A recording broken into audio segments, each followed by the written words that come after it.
Mandaue City moapod-apod sa laing hugna sa Social Amelioration Program nga wa mahatag sa mga beneficiaries. Nagpadayon na ang preparasyon sa payroll sa mga mahatagan ini. Ang detalye ni Nico Sereno. Natapos na sa Mandaue City ang distribution sa Social Amelioration Program kun SAP subay sa deadline nga gihatag sa national government. Apan 95% ra ang na-release tungod sa lain-laing nga hinungdan. Namatay ang recipient, dunay wala ka claim, dunay mga discrepancy human masuta nga dili di ay kwalipikado, double listing ug uban pa. May sityo sab nga wala mahatag kay ubos sa lockdown. Matod ni City Treasurer Regal Oliva, tungod ini dunay sobra nga 108 million pesos sa pondo sa SAP sa syudad.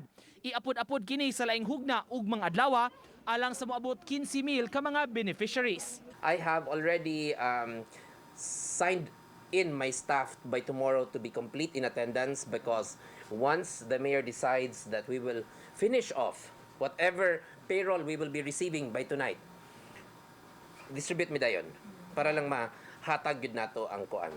Nagpaabot karon ang Treasurer's Office sa listahan sa mga beneficiaries nga gikan sa barangay ug aprubahan pa sa CSWD. Matod ni Oliva, kung may musupak man sa ngan sa listahan atol sa distribution, ang DSWD personnel na ang modesisyon ini. But there are instances nga naay mga tao nga jobless, kay no work no pay, di na pwede kay part sa formal sector. So these are mo na nga distribute na taga DSWD tapad na usa ka resident mo nga naman trabaho. Iris. Automatic. Oh, nanagagaling yan nakadiya pinaka oras. Sa pakighinabi sa telepono, matod sa City Social Welfare Services Chief Maricel Yu, nagpadayon pa sila karon pagpreparar sa mga dokumento sa beneficiaries. Mihatag siyag deadline sa mga barangay kaganihang udto aron makasumiter sa mga pangan sa angayang makadawat sa 6,000 pesos. Kaya na pa mga sa mga paapat lang. Nasa lang taga-DSWD, nagtabang.